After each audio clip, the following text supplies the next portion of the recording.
산상수훈 계속되는 말씀, 오늘은 마태복음 7장 13절 이하 말씀으로 왜 좁은 문으로 들어가야만 하는가? 왜 좁은 문으로 들어가야 하죠? 성경은 아주 쉽게 이야기하고 있습니다. 좁은 문으로 들어가라. 멸망으로 인도하는 문은 크고 그 길이 넓어 그리로 들어가는 자가 많고 생명으로 인도하는 문은 좁고 길이 협착하여 찾는 이가 적음이니라. 왜 좁은 문으로 들어가야 하는가? 생명의 문으로 연결된 길이기 때문에 그렇습니다.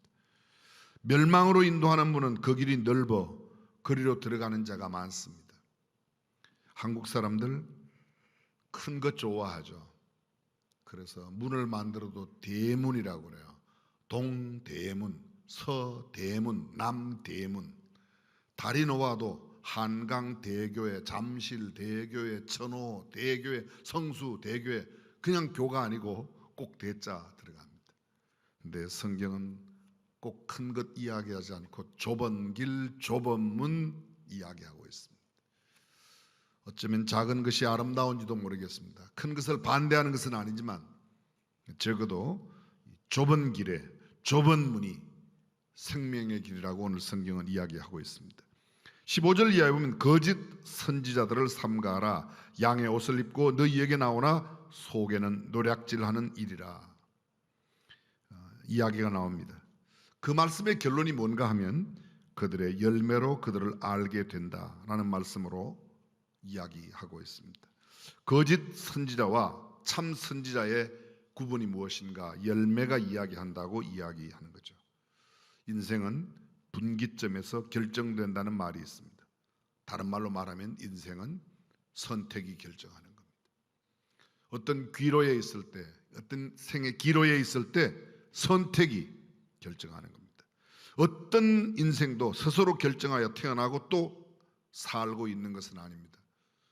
철학자 하이데거가 이야기한 것처럼 인생은 던져진 존재로 왔다가, 아니 성경적으로 말하면 하나님께 보냄을 받아 이 땅에 왔다가 어떤 날 하나님이 부르시면 하나님 앞에 떠나가는 것. 그래서 보냄을 받고 와 살다가 떠나기까지의 모든 삶, 그것을 인생이라 삶이라 그렇게 표현합니다. 인생에는 어떤 존재로 살든 그 삶 자체는 선택의 연속입니다. 하나님의 보냄을 받고 온 이상 이 땅을 살아가는 동안에 우리는 끊임없는 선택하고 또 선택하고 그 선택하는 것을 살아내는 겁니다. 결국 인생이란 선택하고 살아가는 삶의 집합체라고 말할 수 있을 겁니다. 따라서 무엇을 선택하고 어떻게 살았느냐가 인생의 성공과 실패, 승리와 패배를 결정하는 것이라 해도 결코 지나치다 할 수 없습니다. 끊임없는 선택의 도전 앞에서 한 번의 잘못된 선택이 인생을 완전히 멸망케 만듭니다. 아주 패망케 만듭니다. 형편없는 나락으로 떨어지게 만들 수 있습니다. 단 한 번의 결정적인 선택이, 올바른 선택, 분별력을 가진 성경적 가치관의 선택이 그의 삶을 영원으로 인도합니다. 승리로 인도합니다. 역사의 흔적을 남기는 위대한 인생을 만들어낼 수 있다는 겁니다. 인류 최초의 사람 아담과 하와의 범죄가 무엇 때문이었습니까? 하나님께서는 이렇게 말씀하십니다. 동산 각종 나무의 실과는 네가 임의로 먹되 선악을 알게 하는 나무의 실과는 먹지 말라. 네가 먹는 날에는 정령 죽으리라. 먹지 말라. 먹는 날에는 반드시 죽을 것이라고 이야기합니다. 뱀이 여자에게 와서 꼬입니다. 하나님이 참으로 너희들의 모든 나무의 실과를 먹지 말라 하시더냐? 너희가 결코 죽지 아니하리라. 너희가 그것을 먹는 날에는 너희 눈이 밝아 하나님과 같이 되어 선악을 알 줄을 하나님이 아심이라. 꼬입니다. 하와가 넘어가죠. 그리고 하와는 범죄였습니다. 인류 최초의 범죄가 하나님의 말씀을 듣느냐 사단의 말을 듣느냐의 선택의 기로에서 사단의 말을 들었다는 겁니다. 우리는 잘 알고 있습니다. 성경 끊임없는 선택의 이야기를 담고 있습니다. 굳이 구체적인 예를 다 들지 않아도 우리가 잘 알고 있는 창세기 13장에 보면 롯의 선택이 나옵니다. 아브라함과 함께 롯에 내가 좌하면 내가 우하고 네가 우하면 내가 좌한다.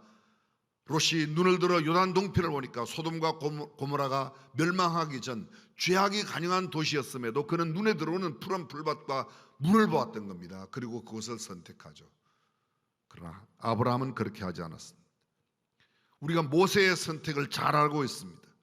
모세가 태어난 것은 하나님의 섭리와 경륜 가운데 아므람과 요게벳 가운데서 태어나지만 이 모세의 선택의 삶을 이야기하고 있는 히브리서 기자는 이렇게 이야기합니다. 히브리서 11장 24절 이하, 믿음으로 모세는 장성하여 바로의 공주의 아들이라 칭함을 거절하고 도리어 하나님의 백성과 함께 고난받기를 잠시 죄악의 낙을 누리는 것보다 더 좋아하고 그리스도를 위하여 받는 능욕을 애굽의 모든 보화보다 더 큰 재물로 여겼으니 이는 상 주심을 바라봅니다. 모세의 선택의 기로에서 모세는 바로의 공주의 아들로 칭함을 거절했습니다. 그걸 선택하지 않았습니다. 도리어 하나님의 백성과 함께 고난받기를 선택했다고 이야기하고 있습니다.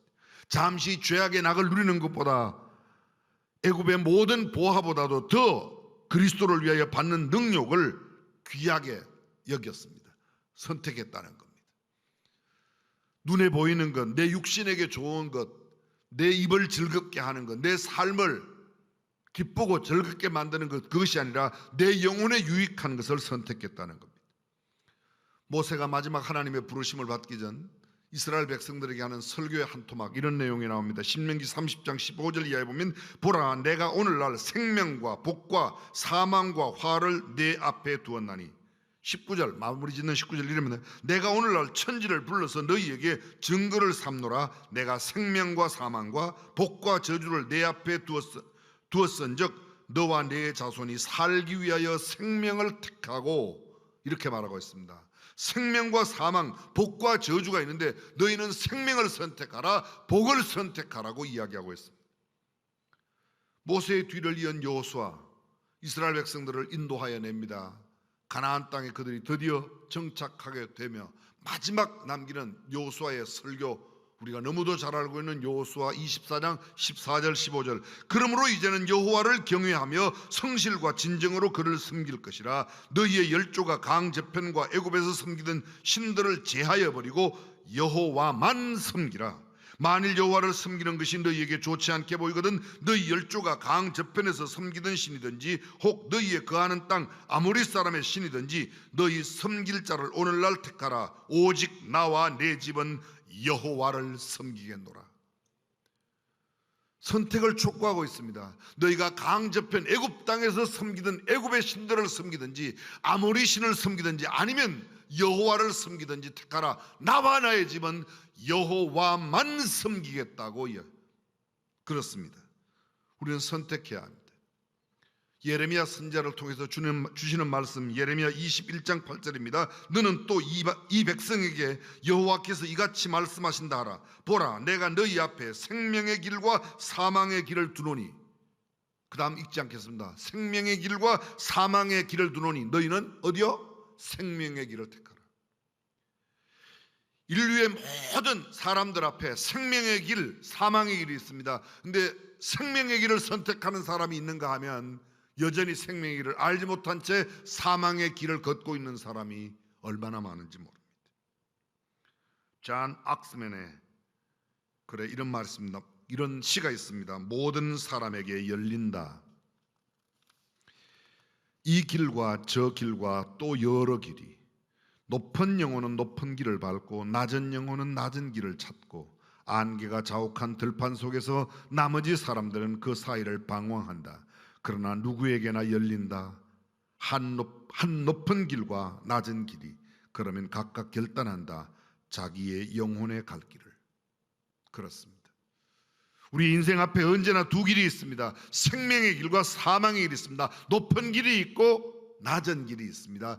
좁은 길이 있고 넓은 길이 있습니다. 언뜻 생각하면 넓은 길이 좋은 길일 것 같습니다. 찾는 이가 많은 까닭에. 근데 성경은 이렇게 말합니다. 좁은 문으로 들어가라, 좁은 길로 가라고 이야기하고 있습니다.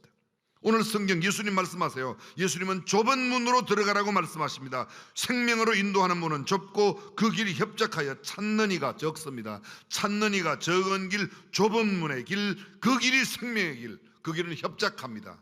그렇지만 생명의 길이기에 힘들고 어려워도 그 길을 택하는 겁니다. 왜 좁은 문으로 들어가야 한다고요? 생명이 거기에 있기 때문입니다. 비록 그 길이 좁고 협착하고 찾는 이가 적어도 복된 길이기에, 영생의 길이기에, 생명의 길이기에, 하나님께서 명하신 길이기에, 주께서 우리에게 보장하신 길이기에 그 길을 걸어갑니다. 아무리 넓은 길이라도 그것이 사망의 길이라면 가서는 되지 않습니다. 근데 일단 눈앞에 넓은 길이니까 그 길을 걸어간다. 사망하고 만다는 겁니다. 소크라테스의 제자 가운데 케베스가 있습니다. 케베스는 타블라라는 책을 썼습니다. 그의 책을 통해서 그는 이렇게 말하고 있습니다.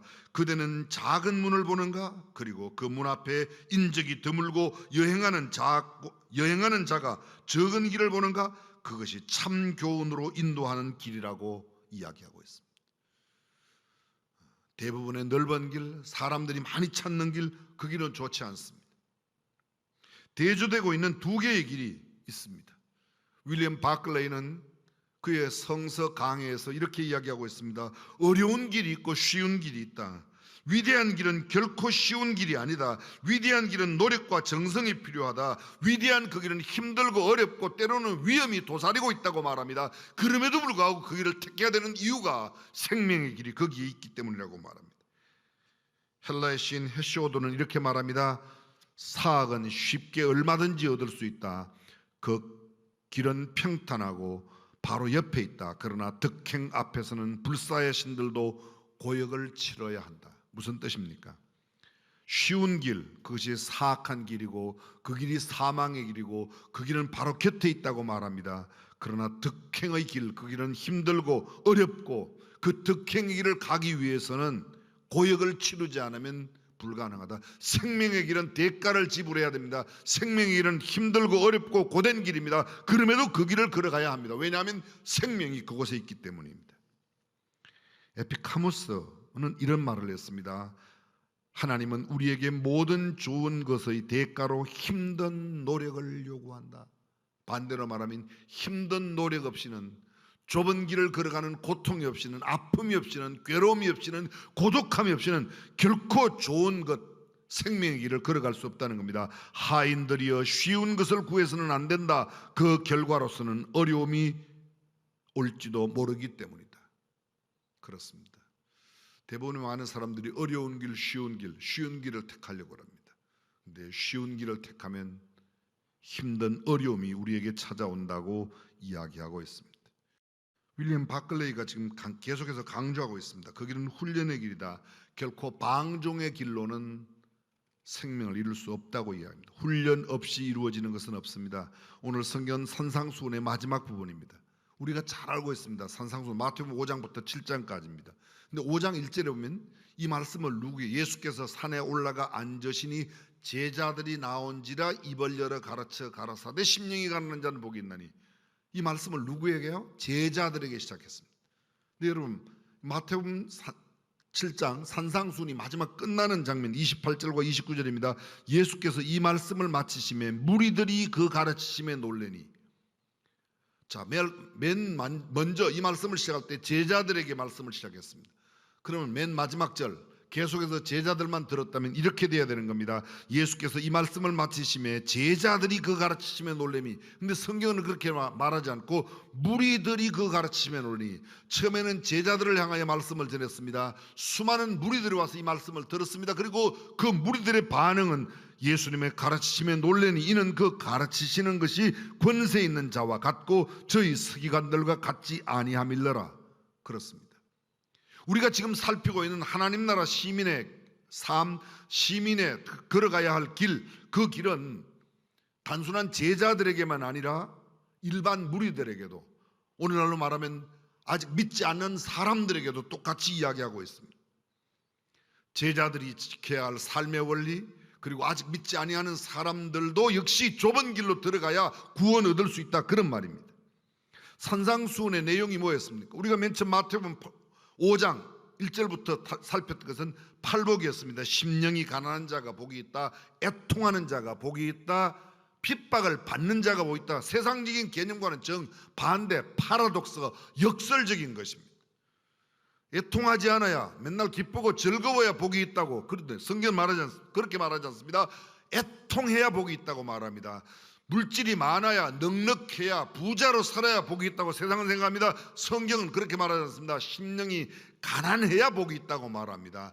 내가 많이 가졌어도 여전히 갈급한 심령에, 가난한 심령에, 가난한 마음, 가난한 영혼을 갖고 주께 부르짖는 사람이 복이 있다고 말합니다. 핍박을 받는 사람이 무엇을 위하여? 의를 위하여 핍박을 받는 사람,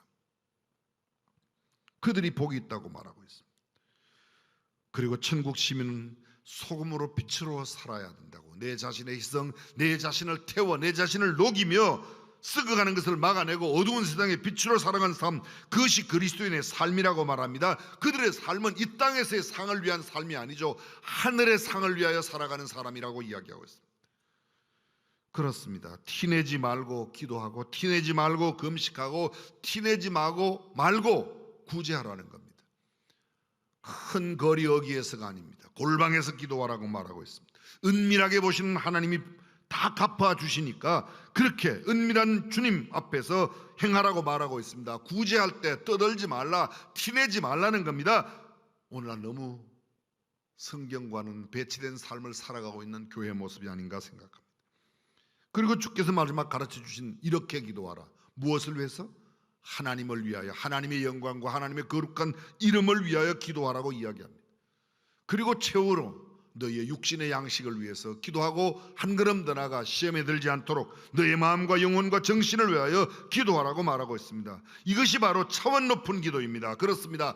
염려하지 말고 기도하는 것, 근심하지 않고 기도하는 것, 비평하지 않고 기도하는 것, 하나님께 구하는 것마다 주께서 주시겠다고 약속하셨습니다.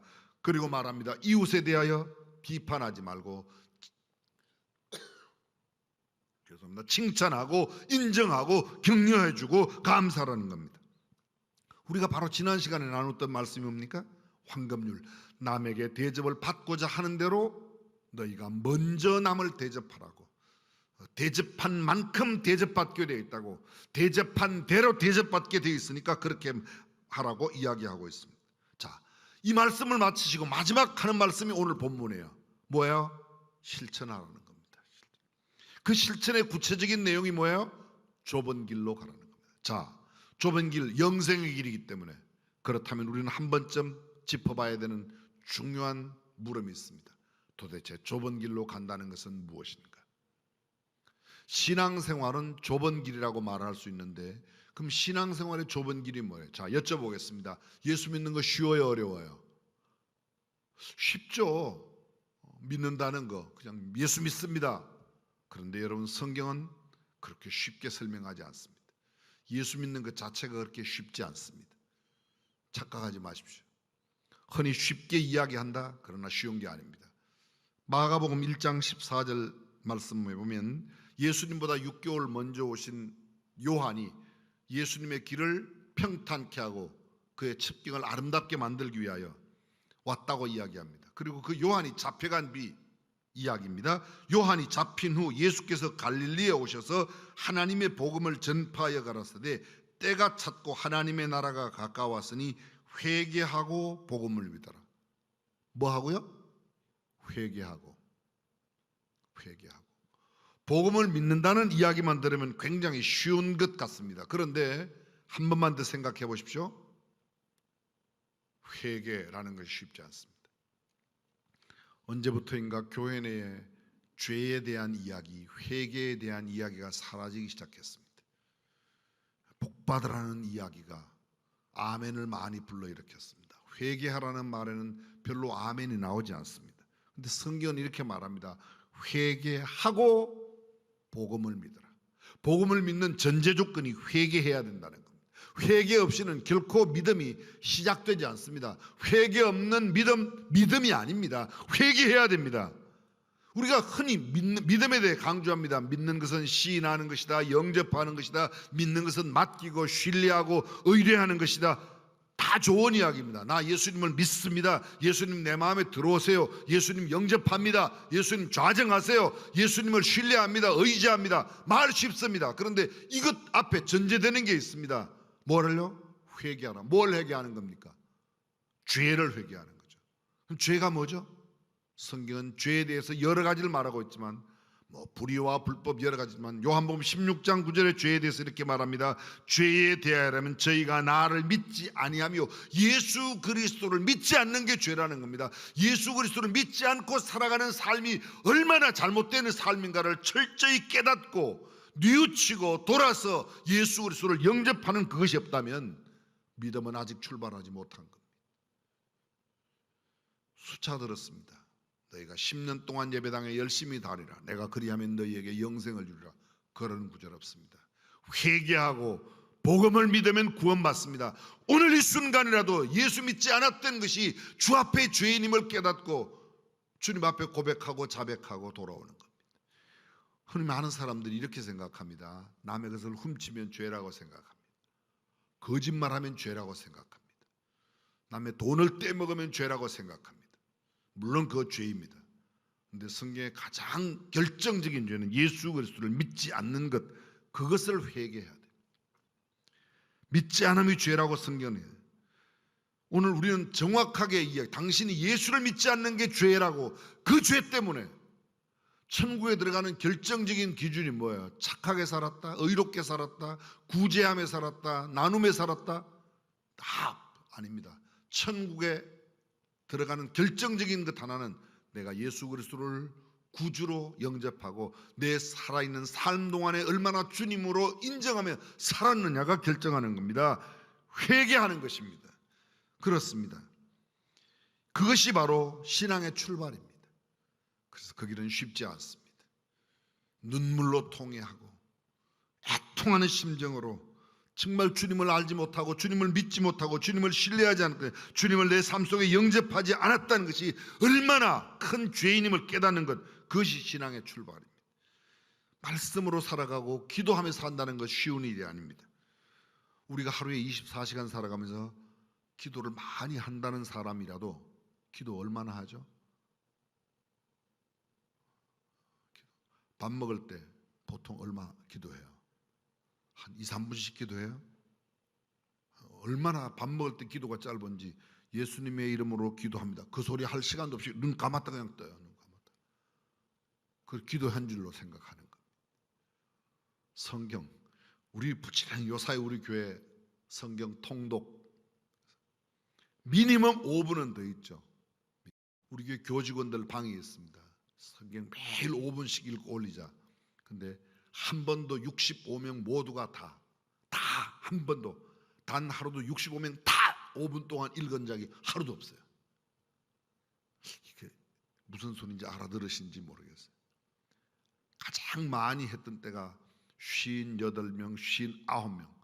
하루에 평균 한 너댓 명은 굳세게 줄기차게 힘차게 안 읽어요. 아주 의지력을 갖고 읽지 않는 것 같아요. 근데 참 쉽지 않습니다. 말씀과 기도로 산다는 것이 쉽지 않습니다.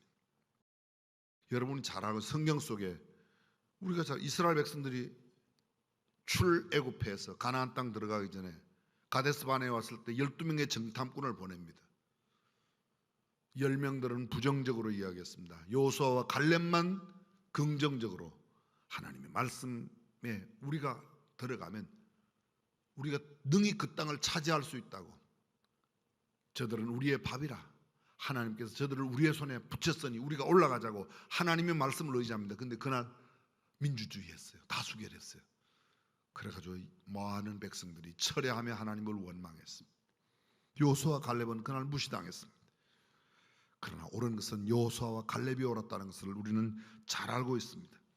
70세 된 아브라함이 갈대아 우르를 떠날 때, 아니 하란을 떠날 때, 갈대아 우르는 몇 살에 떠나는 줄 알아요? 하란을 떠날 때에 아브라함의 나이가 70세, 70세 된 노인이 떠날 때 수많은 사람들이 비웃었을지 모르겠습니다. 그러나 하나님의 말씀을 믿고 의지하고 걸어갔던 아브라함이 옳았습니다.